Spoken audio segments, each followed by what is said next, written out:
Hello everyone, good morning to all of you. आज की इस वीडियो में हम बात करेंगे 70th बीपीएससी के मेंस के प्रिपरेशंस के लिए। और आई होप कि 70th बीपीएससी के अभी तक तो आंसर की नहीं आए हैं प्रीलिम्स के। सो दैट्स देखिए आगे क्या होता है। लेकिन इसमें आपको पता है कि अगर आपने अच्छा मार्क्स आप गेन कर पा रहे हैं तो इसमें 70th बीपीएससी के लिए आपको मेंस की प्रिपरेशन स्टार्ट कर देनी चाहिए। ठीक है, तो इसी मेंस प्रिपरेशंस के लिए कुछ मैंने यहाँ पे आपके लिए लेकर आई हूँ जो कि बहुत इंपॉर्टेंट है। और यहाँ पे क्या क्या चीज़ें हम करने वाले हैं, इसके लिए सबसे इम्पोर्टेंट जो चीज़ें हैं वो दो चीज़ें करनी है। सबसे पहले टेलीग्राम चैनल को आप ज्वाइन कर लीजिए, क्योंकि कोई भी मोस्ट इम्पॉर्टेंट इन्फॉर्मेशन अगर होगा तो आपको वहाँ मिलेगा। और दूसरा, चैनल को सब्सक्राइब कर लीजिए ताकि जो भी चीज़ें फ्री अपडेट्स आपको मिलेंगे मेंस के लिए वो सारी चीज़ें आपको यहाँ पे अवेलेबल हो जाएंगी। तो 70th बीपीएससी मेंस के लिए हम क्या क्या देखने वाले हैं, मैंने एक स्लाइड्स बना लिए हैं और उस स्लाइड से सारी चीज़ों को मैं आपको एक एक करके समझाती हूँ कि कैसे आप मेंस के प्रिपरेशंस को बिल्कुल स्क्रिप्ट से भी आप कर सकते हैं। ठीक है, तो सबसे पहले देखते हैं 70th बीपीएससी मेंस के लिए प्रिपरेशंस जब भी हमें स्टार्ट करना हो तो हमें किस किस चीज़ों को ध्यान देना है। सबसे पहले हमें मेंस के कुछ इंपॉर्टेंट पिलर्स होते हैं जिस पिलर्स पे हमें क्या करना है, ध्यान देना है। जिसमें कि सबसे पहला जो पिलर्स होगा, सबसे पहले हमें देखना होता है कि किसी भी चीज़ को अगर हम प्रीलिम्स की पढ़ाई करते हैं उसमें भी हम क्या करते हैं, सिलेबस की जांच पड़ताल करते हैं। सबसे पहले सिलेबस को देखते हैं और थॉरली सिलेबस को देखते हैं और उसके अकॉर्डिंग उसके इंपॉर्टेंट टॉपिक को हम क्या करते हैं, कवर करते हैं। सो दैट्स इसी टाइप से ही हमें मेंस के लिए भी ऐसे भी करना है।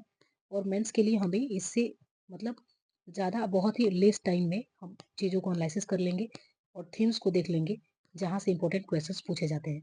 सो दैट सबसे पहले पिलर्स को देखना जरूरी है। तो सबसे पहले हम देखेंगे how to analyse the PYQ of mains. ठीक है, दूसरा चीज़ें हैं कि कैसे आइडेंटिफाई करेंगे कौन सा इंपॉर्टेंट थीम है। और तीसरा है कि उसके इंपॉर्टेंट नोट्स कैसे बनाना है। और चौथा है कि लास्ट में हमें प्रैक्टिस करना है और प्रैक्टिस कैसे करेंगे। ठीक है, और एक आंसर राइटिंग उसको अच्छा से कैसे लिख पाएंगे। ठीक है, तो आइए एक एक पॉइंट्स को डिस्कस करते हैं। सबसे पहले देखते हैं कि जो भी हमारा पिलर्स है, ये 4 पिलर्स हैं और इन 4 पिलर्स में सबसे पहला पिलर है how to analyse the PYQ of mains paper. ठीक है, तो जैसे कि आपको पता है कि 70th बीपीएससी की अगर बात करें तो GS1 एंड GS2, उसके बाद से ऑप्शनल पेपर हैं आपके और हिंदी है। ठीक है, उसके बाद से ऐसे हैं। ठीक है, तो ये 3-4 पेपर हैं जिसमें कि सबसे इंपॉर्टेंट चीज़ें आपको देखने की जरूरत है। तो सबसे पहले हाउ टू एनालाइज करने से पहले आपको सबसे पहला जो इंपॉर्टेंट जो पॉइंट्स है वो चीज़ें आपको याद रखना है कि सिलेबस को सबसे पहले आपको देखना है। ठीक है, सिलेबस को जब भी एक बार आप देख लेंगे तो सिलेबस से आपको आइडिया लग जाएगा कि सिलेबस देखने के बाद से इंपॉर्टेंट टॉपिक आपको वहां से दिख जाएंगे। और ऑब्वियसली अगर आपने किसी भी टॉपिक को देखा, जैसे कि चंपारण सत्याग्रह की अगर मैं बात कर रही हूँ, तो चंपारण सत्याग्रह जैसे आपने देखा सिलेबस में, तो चंपारण सत्याग्रह के ऊपर ही आपको क्या करना है, PYQ देखना है कि चंपारण सत्याग्रह के ऊपर पिछले 10 साल 5 साल में कितने PYQ पूछे गए हैं। सो दैट इससे आपको आइडिया लग जाएगा कि आपको कौन सी PYQs या कौन से टॉपिक को बहुत ही अच्छा से पढ़ना है जिससे क्वेश्चंस पूछे जाते हैं। ठीक है, तो सबसे पहले आपको क्या करना है, सिलेबस को देखना है और इसी सिलेबस से इंपॉर्टेंट जो टॉपिक है उस टॉपिक को क्या करना है, उस टॉपिक के बेस पे आपको प्रीवियस ईयर क्वेश्चंस देखना है। ठीक है, अब आइए दूसरा जो हमारा था कि हम रिपीटेड थीम को कैसे एनालाइज करेंगे, how to analyse the repeated theme of the 70th BPSC mains का जो भी हम तैयारी कर रहे हैं, तो उसके लिए हम किसी भी रिपीटेड थीम्स को कैसे एनालाइज करेंगे। तो सबसे पहले रिपीटेड थीम का एनालिसिस करने के लिए आपको सबसे पहला जो चीजें हैं, वो सबसे पहला जो चीज़ें हैं वो सिलेबस है। दूसरा जो चीज़ें हैं सिलेबस के बाद से आप देखेंगे कि इंपॉर्टेंट टॉपिक्स, और टॉपिक्स को जब आप देख रहे होंगे और उसी टॉपिक्स को बार बार आप PYQ में आप बार बार PYQ को अगर वॉच करते हैं, देखते हैं, तो उसमें आपको लग जाएगा कि इनमें से कौन सा ऐसा टॉपिक है जो कि बार बार क्वेश्चंस में पूछे ही जा रहा है, यानी कि हर साल जो चीज़ें पूछी गई है ऑब्वियसली। ठीक है, तो वो चीज़ें आपको देखना है।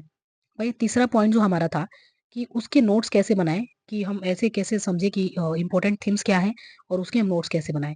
तो सपोज दैट जैसे कि आपने सिलेबस को देखा, जैसे आपने सिलेबस को देखा तो सिलेबस में कुछ ऐसे चीजें होते हैं इंपॉर्टेंट पॉइंट, जैसे कि एजुकेशन सिस्टम की अगर बात करें तो बिहार में एजुकेशन सिस्टम की बात कर लीजिए या फिर इंडिया में एजुकेशन सिस्टम की बात कर लीजिए। मैं आपको इसके बाद वाला जो नेक्स्ट वीडियो होगा उसमें मैं सिलेबस को भी एनालाइज करके दूंगी आपको और प्रीवियस ईयर क्वेश्चंस को भी मैं आपको वहां पे दिखाऊंगी कि कौन से टॉपिक से कितने सारे क्वेश्चंस पूछे गए हैं। ठीक है, तो क्योंकि मैंने उसके लिए नोट्स बना लिए थे ऑलरेडी, सो दैट्स यहाँ पे आप देखेंगे कि PYQ की अगर बात करें तो PYQ यहाँ पे आपको और सबसे ज्यादा एजुकेशन के ऊपर PYQ आपको देखने को मिलेंगे और एजुकेशन इन बिहार और इंडिया से रिलेटेड क्वेश्चंस आपको देखने को मिलते हैं। तो एजुकेशन एक ऐसा थीम है जिसके ऊपर आपको क्या करना चाहिए, अच्छा से अपना नोट्स बनाना चाहिए और वैल्यू एडिशंस, इसमें कुछ अगर रिफॉर्म्स आ रहे हैं, कुछ ऐसा चीजें हो रहा है तो इसको आपको क्या करते रहना चाहिए, अपडेट करते रहना चाहिए। फिर क्वेश्चन नंबर 4 जो है आपका डाउट एक रहता है, how to write the smart answers writing. कभी भी क्या चीज़ होता है, कभी भी हम राइटिंग को लिखने के लिए सबसे पहले 70 to 80% हमारा क्या होना चाहिए, सिलेबस कवर होना चाहिए, तभी हम आंसर राइटिंग को कर सकते हैं। अदरवाइज सिलेबस हमारा कवर नहीं है तो हम आंसर राइटिंग को अच्छे से कभी भी नहीं कर पाएंगे। और कभी भी आंसर राइटिंग को लिखने के लिए हमें प्रेफर करना चाहिए PYQ को, यानी कि सबसे पहले हमें क्या करना चाहिए, सिलेबस को देखना चाहिए, सिलेबस के बाद से हमें टॉपिक को आइडेंटिफाई करना चाहिए, और टॉपिक के बाद से उसके ऊपर PYQ को देखना चाहिए, और फिर लास्ट में हमें प्रैक्टिस जो करना चाहिए, उस प्रैक्टिस को भी हमें किससे करना चाहिए, तो PYQ के क्वेश्चंस को भी क्वेश्चन को ही आंसर लिख के हमें प्रैक्टिस उसके लिए करना चाहिए। सो दैट्स यहाँ पे आपको स्मार्ट आंसर राइटिंग लिखने के लिए आपको क्या करना पड़ेगा, right the answers for the PYQ match from the toppers copy. और जब भी आप PYQ को आप अपने आंसर्स को लिखते हैं तो एक बार टॉपर्स कॉपी से भी आपको क्या करना है, उस चीज़ को मैच करना है कि आपने उस चीज़ों को अच्छा से लिखा है या नहीं लिखा है, या क्या ऐसा पॉइंट्स था जिसको कि आप नहीं उसमें लिख पाए, वो आप पॉइंट्स आपसे छूट गया, सो दैट्स उसको आप वहाँ पे वैल्यू एडिशंस कर पाएँ। सो दैट्स हमने यहाँ पे चारों पाँचों चीज़ों को कवर कर लिए कि मेंस के पिलर्स क्या-क्या होते हैं, ठीक है? जिसमें कि हमने देखा कि कैसे PYQ को एनालाइज़ करेंगे, दूसरा कि रिपीटेड थीम को हम कैसे एनालाइज़ करेंगे, तीसरा चीज़ कि हमें इंपॉर्टेंट थीम्स के नोट्स कैसे बनाने हैं, और चौथा थिंग्स या प्रैक्टिस की जो बात करें उसको हम कैसे करने वाले हैं। तो इन चारों चीज़ों के बारे में मैंने आई होप कि एक ब्रीफ ओवरव्यू आपको दे दिए हैं। अब इस नेक्स्ट वीडियो में जैसे कि अगर आपको ये चीज़ें सारी समझ में आई हो, सबसे पहले subscribe to my channel, and thank you for your patience कि आपने पूरे वीडियो देखा, ठीक है? और अगर अच्छा लगे तो इसको लाइक भी कर दीजिएगा, ठीक है? और नेक्स्ट वीडियो हमारा इसके ऊपर होगा कि इम्पोर्टेंट थीम्स मैं आपको लिख के दूँगी कि कहाँ से सबसे ज़्यादा क्वेश्चंस आते हैं, और वहाँ से ऑब्वियसली हर साल 1 या 2 क्वेश्चंस पूछे ही जाते हैं, और उसको आप तैयार करके जाते हैं तो ऑब्वियसली आपका मार्क्स गेन पक्का होगा, ठीक है? तो नेक्स्ट वीडियो में हम बात करेंगे इसके इम्पोर्टेंट PYQ को, और इम्पोर्टेंट थीम्स के बारे में बात करेंगे।